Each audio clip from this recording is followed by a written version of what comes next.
Acabo de llegar en Lloret de Mar, un pueblo de Girona, y os voy a enseñar algunas cosas del pueblo. Ahora os enseñaré el Jardins de Santa Clotilde.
Bueno, ya le he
probado. Bueno, ya le he probado.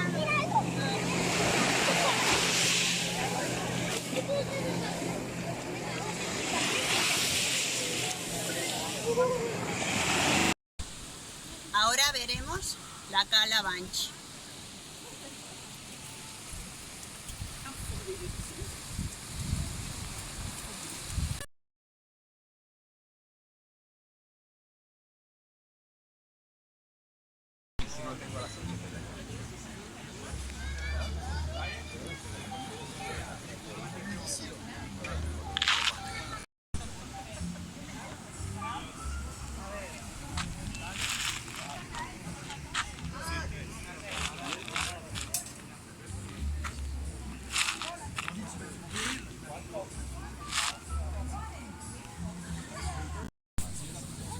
Enseño ya, ¿eh?